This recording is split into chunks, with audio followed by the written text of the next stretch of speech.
Number 7 vision. तो vision MCU की infinity saga का काफी इंटरेस्टिंग कैरेक्टर था। एक ऐसा कैरेक्टर जो कि बनाया पूरी तरह से सिंथेटिक वाइब्रेनियम से, उसके अंदर जार्विस जैसा एआई इंस्टॉल था, उसके सर पे माइंड स्टोन जैसा इन्फिनिटी स्टोन था और साथ ही साथ वो थॉर के म्यूनिट को भी लिफ्ट कर सकता था। हालांकि वो हैमर को इसलिए लिफ्ट कर पाया था क्योंकि वो कोई इंसान नहीं बल्कि एक मशीन था जिसमें कोई फीलिंग्स नहीं होती। लेकिन तब भी मार्वल ने इस सीन को दिखाया था ताकि वो विजन की हाइप क्रिएट कर सके और मार्वल की ट्रिक कामयाब थी क्योंकि एमसीयू फैंस ने विजन को काफी पसंद किया था। लेकिन जब इन्फिनिटी वॉर के अंदर थैनोस ने उसके सर से माइंड स्टोन निकाल के उसे मार दिया तब हमें ऐसा लगा कि शायद से विजन की स्टोरी अब एंड हो चुकी है। लेकिन दोस्तों मार्वल को विजन से इतना प्यार है कि वो लोग विजन को फिर से ले आए एंड अब उन्होंने विजन को वाइट विजन बना दिया है, जिसकी अभी अगले साल विजन क्वेस्ट नाम से सीरीज भी आ रही है। इसके साथ ही अगर आप सभी ने अगाथा सीरीज देखी है तो आपने नोटिस किया होगा कि वहाँ पर वांडा और विजन का बेटा बिली सभी को ढूंढने निकला है और वो एक बार फिर से अपनी पूरी फैमिली को यूनाइट करना चाहता है। और क्योंकि ये सारे धागे भी एवेंजर्स डूम्सडे के अंदर ही कनेक्ट होंगे, इसलिए डूम्सडे मूवी के अंदर विजन का दिखना बहुत जरूरी है। और इसलिए मुझे ऐसा लगता है कि स्टोरी प्लॉट के हिसाब से कुछ ऐसा हो सकता है कि सबसे पहले स्कारलेट विच अपनी लाइफ से थक हार के डॉक्टर डूम से मिलेगी, देन उसके बाद वो डॉक्टर डूम की लव इंटरेस्ट बन जाएगी और डॉक्टर डूम के साथ ही रहने लगेगी। लेकिन फिर उसके बाद ही जब बिली अपनी फैमिली को ढूंढने निकलेगा तब उसके बाद ही बिली, टॉमी, विजन और स्कारलेट विच चारों एक साथ मिलेंगे एंड देन इसलिए हो सकता है कि वहाँ पर उनकी पूरी फैमिली एक बार रियूनाइट हो जाए।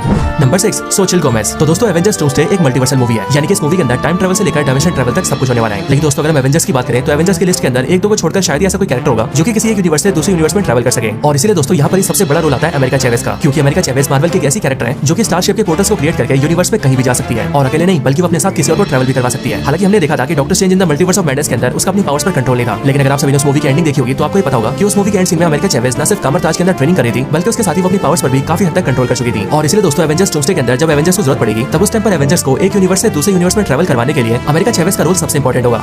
Number 5 Deadpool and Wolverine. तो आपने नोटिस किया होगा कि एवेंजर्स डूम्सडे की कास्ट में एक्समैन का भी नाम शामिल था और वो भी वो वाली एक्समैन टीम जिसे आप सभी ने पुरानी एक्समैन की मूवीज में देखा था। लेकिन दोस्तों एक्समैन का नाम होने के बावजूद भी वहाँ पर ना तो वुल्वरीन का नाम था और ना ही डेडपूल का। तो क्या इसका मतलब ये है कि मार्वल वाले एवेंजर्स डूम्सडे के अंदर डेडपूल और वुल्वरीन को दिखाना नहीं चाहते? नहीं दोस्तों, ऐसा बिल्कुल भी नहीं है। असल में मार्वल खुद इस बात को जानता है कि डेडपूल और वुल्वरीन उसके लिए कितने इंपॉर्टेंट कैरेक्टर्स हैं। इसके साथ ही जिस हिसाब से डेडपूल 3 ने पिछले साल कमाई करी है और जैसा फैंस ने उस मूवी को रिस्पांस दिया है उसे देखकर मार्वल वाले इन दोनों कैरेक्टर्स को कभी पीछे नहीं रख सकते हैं। साथ ही साथ अगर आप सभी को याद हो तो मार्वल स्टूडियोज ने भी कुछ टाइम पहले स्टेटमेंट भी दी थी कि उनके डेडपूल और वुल्वरीन दोनों को लेकर ही काफी बड़े प्लान्स हैं और मार्वल के अकॉर्डिंग इन दोनों कैरेक्टर्स का एवेंजर्स सीक्रेट वॉर्स के अंदर काफी बड़ा रोल भी होने वाला है। और इसलिए दोस्तों डेडपूल और वुल्वरीन दोनों के डूम्सडे में देखने के बहुत ज्यादा पॉसिबिलिटीज हैं। लेकिन अगर एक पल के लिए मैं मान भी लूं कि डूम्सडे में ये दोनों कैरेक्टर्स नहीं दिखेंगे तो तभी शायद मार्वल स्टूडियोज ऐसा कर सकता है कि वो दोनों कैरेक्टर्स को डूम्सडे के एंडिंग में या फिर पोस्ट क्रेडिट सीन में दिखा सकता है और वहां से इन दोनों को डायरेक्टली एवेंजर्स डूम्सडे के अंदर कनेक्ट कर सकता है। लेकिन हाँ, ऐसा करने के लिए भी उन्हें इन दोनों कैरेक्टर्स को डूम्सडे के अंदर मेंशन तो करना ही पड़ेगा।